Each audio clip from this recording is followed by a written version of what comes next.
Hello and welcome. In this video, I'm going to teach you how to add vectors to get the resultant vector.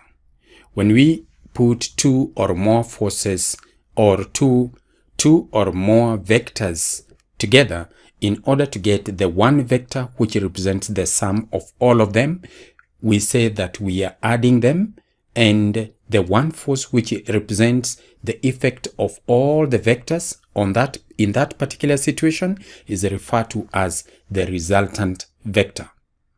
A vector is a physical quantity which has got both magnitude and direction. The direction of this vector is represented by an arrow which points in a particular direction. The length of that arrow is proportional to the magnitude.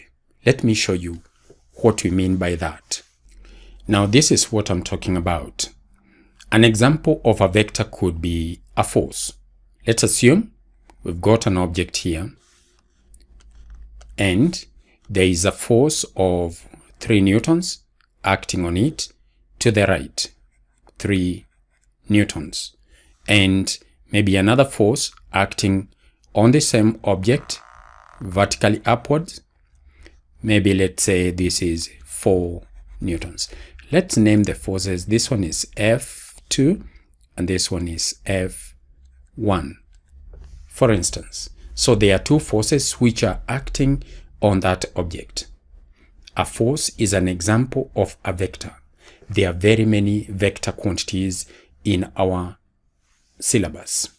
Now, I'd like you to observe that the 3 Newton force is represented by an arrow which is shorter than the arrow representing the 4 Newton force. This is so because the length of the arrow is proportional to the magnitude of the vector.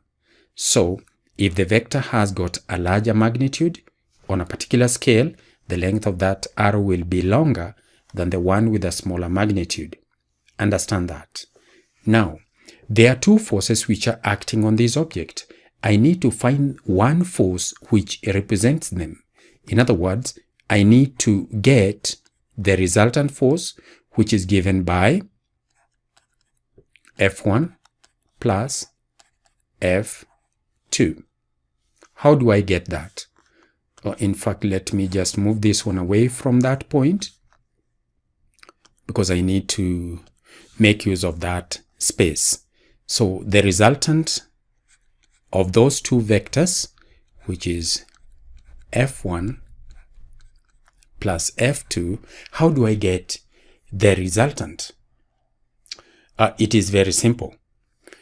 Now, when you're adding vectors, you must take care of the direction. And there is only one way of taking care of the direction. For example, the sum of these two forces is not 7 newtons, just like you would add 3 and 4 and get 7. Although we are talking about F1 plus F2. Anyone who has never encountered vectors, when you look at this diagram, you might think that the resultant force is 7 newtons. Of course, there is a situation in which it can be 7 newtons. I'm going to show you in a moment what that situation is. But in this case, it is not 7 newtons. It is less than 7 newtons. Now, what do we do here? We are going to get the first force, which is F1, should point in that direction. And then we are going to slide F2 in such a way that its tail makes contact with the head of F1. This way. Excuse my lines. They ought to be straight. In fact, this one is supposed to be 90 degrees. I want to show you that the head of F1 makes contact with the tail of F2. That is the first step when it comes to adding vectors to get a resultant vector. Connect them head to tail. Once you've done that, identify where the first tail is and then draw a line from the first tail all the way to the last head. This will represent the resultant. And you can see, since this one is a right angled triangle, I can use Pythagoras theorem, in which case now I'm going to get the magnitude of f being 3 squared plus 4 squared. And if you manipulate this one, you'll get 5 newtons. This is a resultant, 5 newtons in that direction. And the angle it makes with the 3 Newton force is of course theta, and I can be able to work out theta if I want. I simply need to use trigonometry and I'm just okay. So that one is very easy. Suppose now we wanted to, before I go to that, if this vector here is A, for example, because that is how we represent vectors, especially in mathematics. We just use small letter and there is a wavy line at the bottom. So again, the length of the arrow represents the magnitude, the head shows the direction of that vector. If I draw a similar line like that, parallel to this, but change the direction in which the arrow is pointing. This line has got the same length as this. It is parallel to it, but points right in the opposite direction. That vector will have magnitude A, but it will point in the opposite direction. So when we give a vector a negative sign, it tells us that that vector has got the same magnitude as the vector with that letter, but it points in the opposite direction.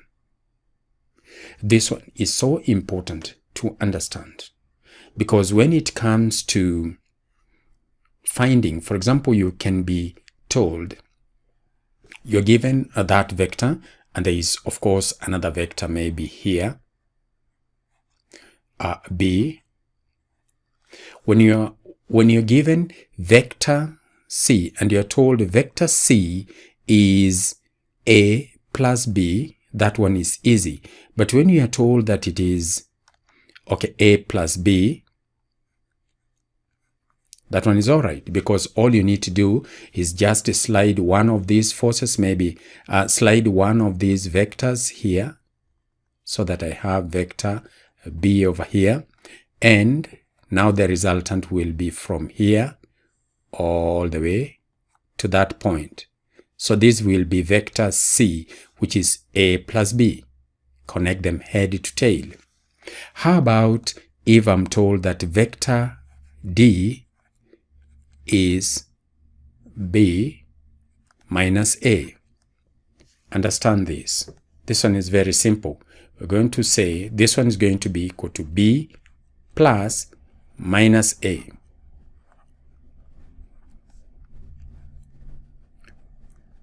That is how we deal with the subtraction of vectors.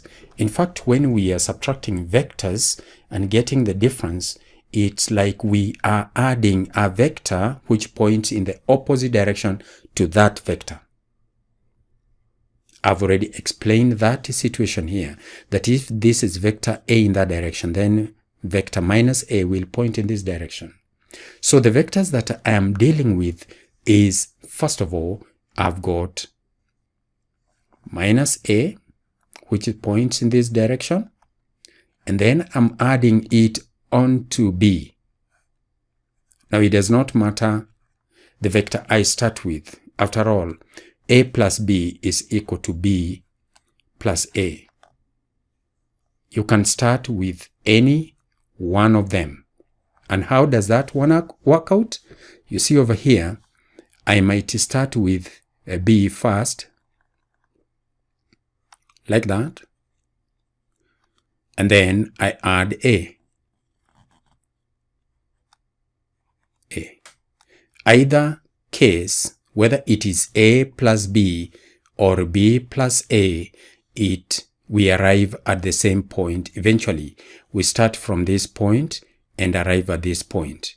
So it does not matter the vector, whether vector C is A plus B or B plus A, it means the same thing. And that is why I'm not worried here. I've I've given you b plus minus a, but I've started with minus a. It really does not matter. What I want you to understand here is when you are subtracting vectors like this, you're supposed to treat it like just a special case of addition, because actually subtraction is special case of addition. We are just adding a negative number, and we know as far as vectors are concerned what it means when we give it a negative sign. So that one is not big deal. We're just going to repeat the same method here. Now, why are we learning this method? We are learning that because of this question here. We are told that the diagrams below show two vectors x and y. In which vector triangle does the vector z show the magnitude and direction of vector x minus y? And this is how we proceed. The first thing is to draw that arrow. You see, y here, we give it a negative sign because over here, x minus y is the same as x plus minus y. Just like I've already explained. That is why we need that.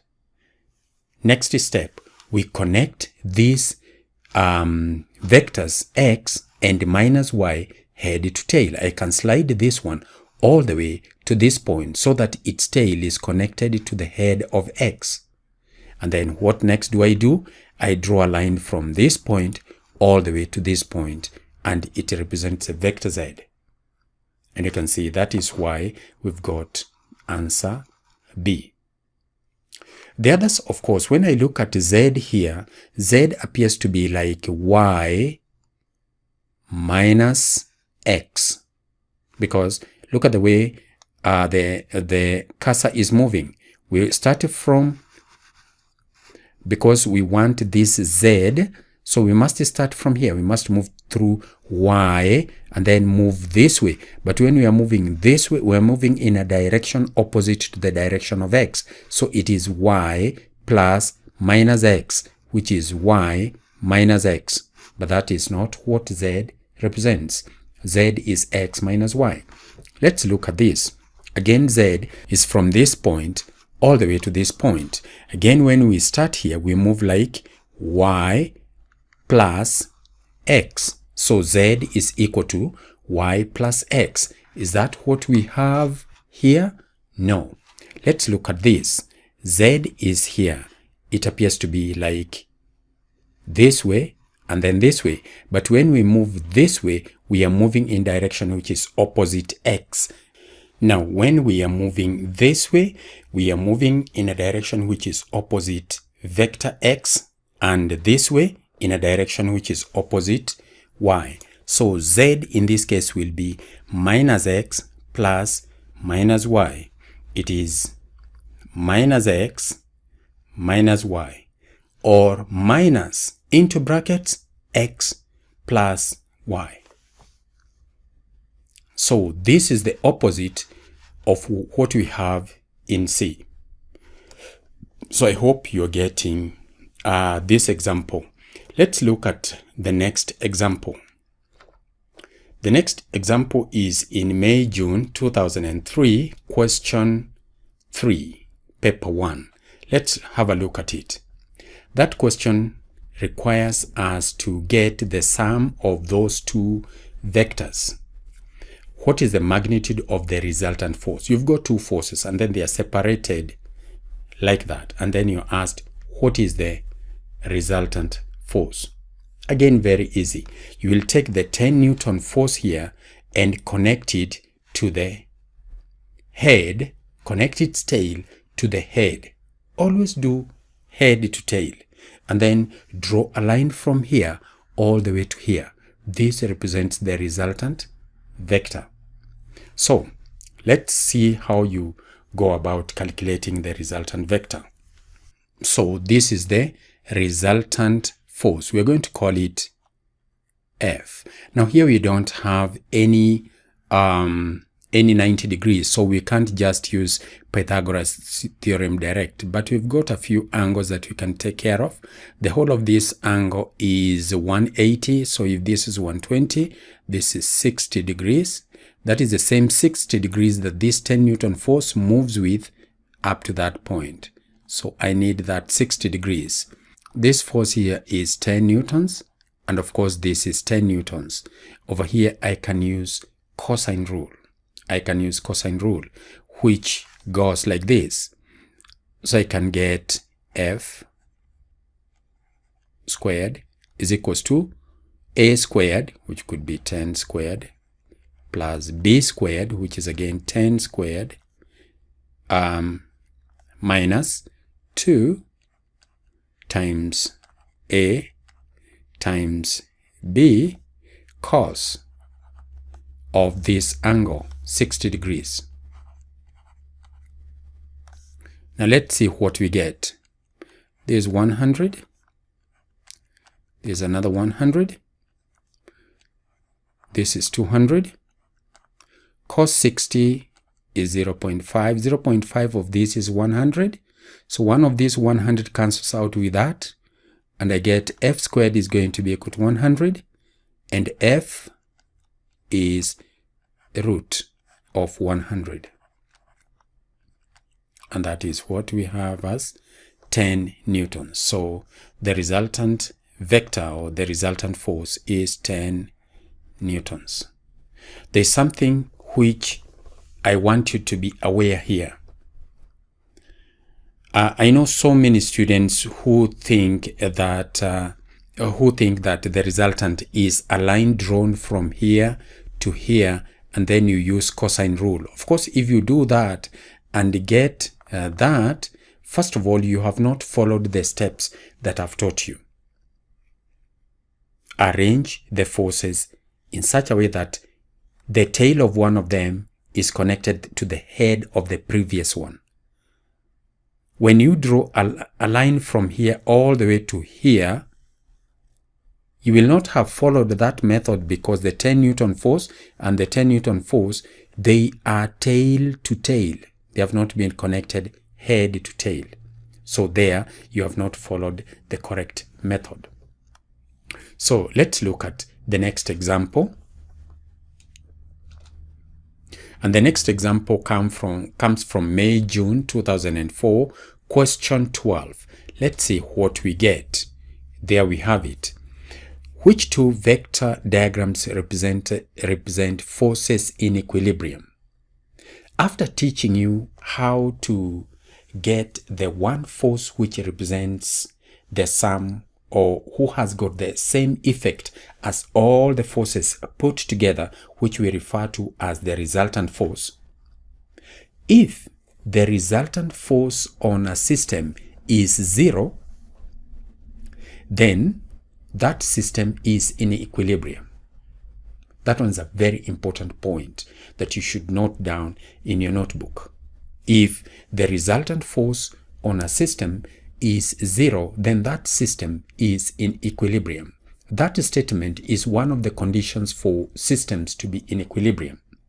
There are two conditions. One of them is about the resultant force being 0 or net force being 0. The other one is net moment being 0.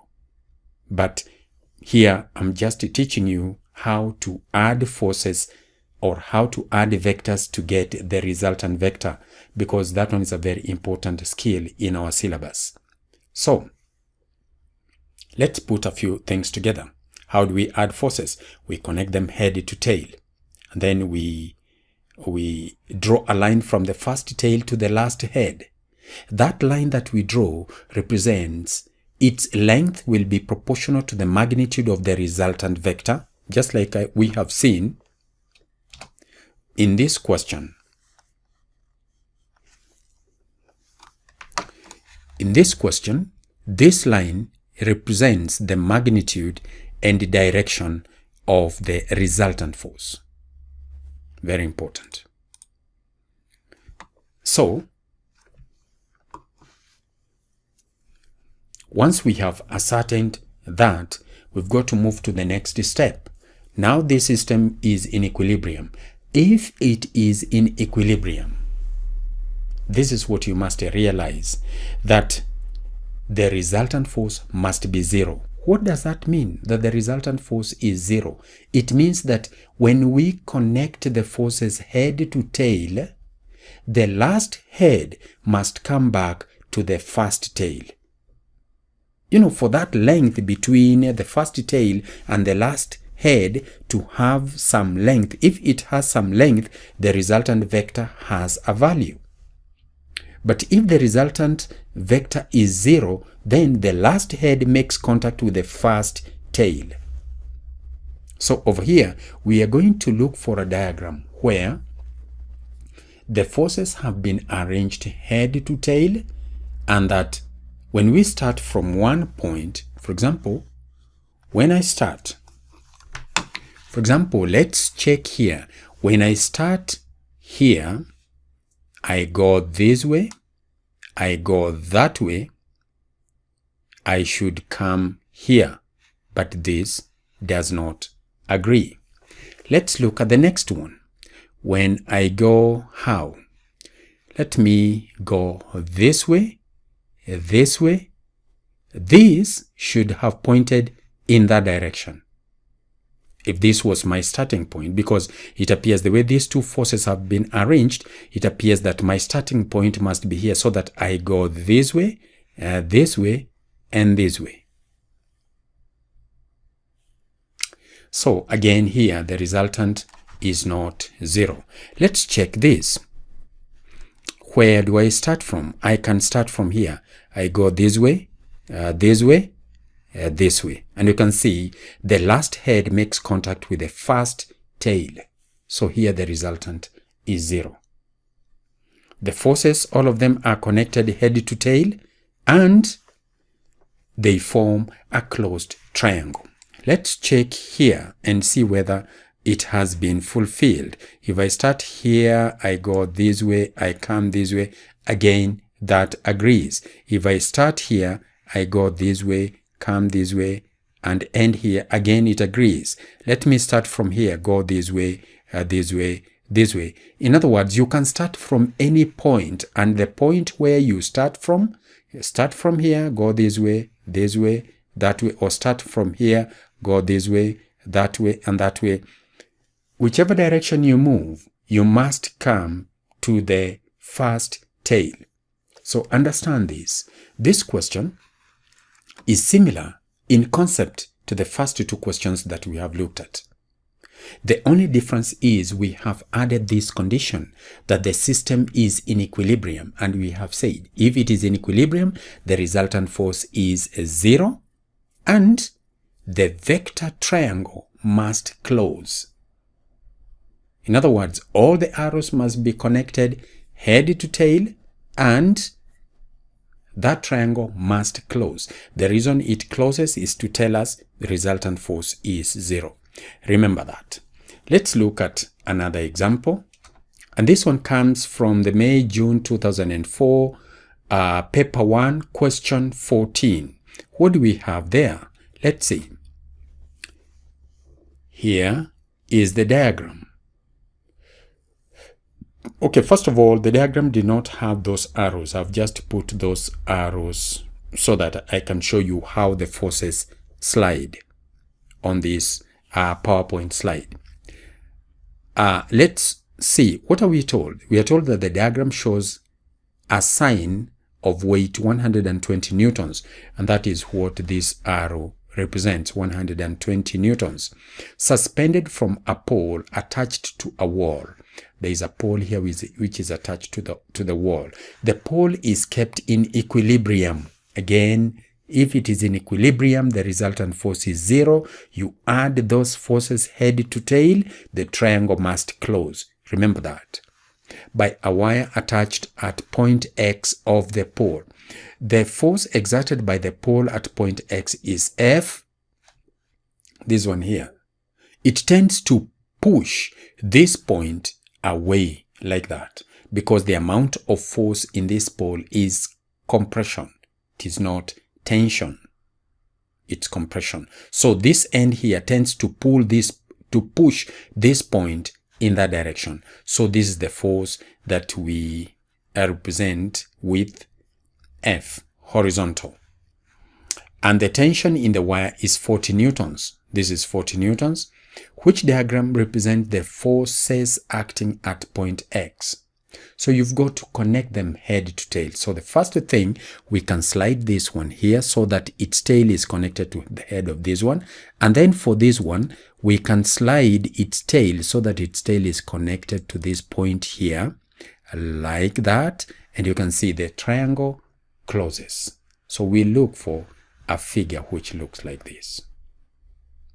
Or we may have started with this one. We move it here, and then this one again, we slide. So it does not matter really whether Z is equals to X plus Y, because Z can also be equal to Y plus X. It does not matter which force starts.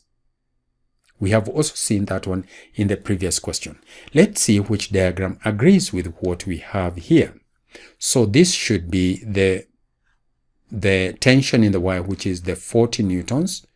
So it is either this diagram or this diagram. So we rule out the others. We rule them out. Let's check. Head to tail. That way? No. The force in the pole does not point that way. It points to the right. It points to the right. So it is this one. We start from here. We move this way, and back here. And B is the correct answer. Let's look at another example. And this one is in the same paper, but this time October-November paper 2004, question 11. And that is paper 1. And here we are dealing with something which is a bit different. Momentum. But momentum is a vector. So remember, we can, these methods I'm teaching you apply to any vector, whether it is a force, whether it is velocity, momentum, or generally any vector, like the paper we did in, like the question we did for the year 2002, question 2. That was generally any vector, but here they are very specific.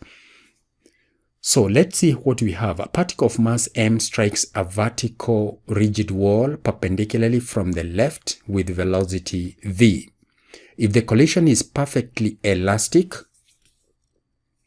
the total change in momentum of the particle that occurs as a result of the collision is, we want change in momentum. Let's see. This first arrow here will represent the initial momentum. So P initial is mv to the right. Okay, the ball is going to strike the wall over here and bounce back. It is perfectly elastic. That means it must bounce back with the same velocity because the change in kinetic energy is zero. In a perfectly elastic collision, the change in kinetic energy is zero. In other words, kinetic energy is conserved. So that is why I'm able to conclude that P final is to the left, and it is mv, just like mv to the right being the initial momentum. So what are we looking for? We are looking for change in momentum. What is change? Change is the final of that physical quantity minus the initial of that physical quantity. This is like saying, remember what we said when we subtract vectors? It is a special case of addition. So we subtract that one like that. What does this mean? It means this, that we've got a vector here which points in that direction, and we are adding a vector which points in that direction, and we are talking about minus p. So let's see. I think I've not arranged it properly here. What is the mistake? Can you identify the mistake I've done? This is not P final. P final is actually this way. It's that way. Just have a look at it here. It's to the left. And then I'm adding a vector which is like that. So this is MV and this is MV also. They are the same in magnitude, so that's why we are using V and V instead of using U and U. And when we do that, when we connect these two arrows head to tail, we get 2. MV plus MV, we get 2 MV, and you can see the direction to the left.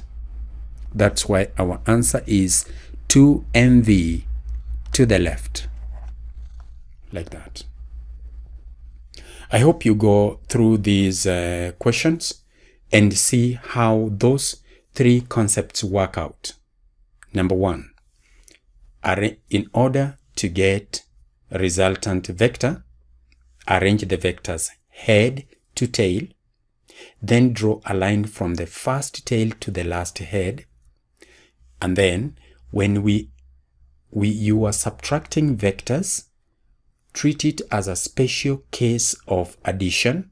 You have actually seen how when we treat subtraction of vectors as a special case of addition, you can see how it makes the question to be. It makes the question to be very, very easy. And then remember, when a system is in equilibrium, the resultant vector is 0. The resultant force is 0. So it does not matter how many forces you have. The last head must come back to where the first tail is if the resultant is 0. Just remember those few points and you will be home and dry as far as subtraction of vectors is concerned, as far as addition of vectors is concerned.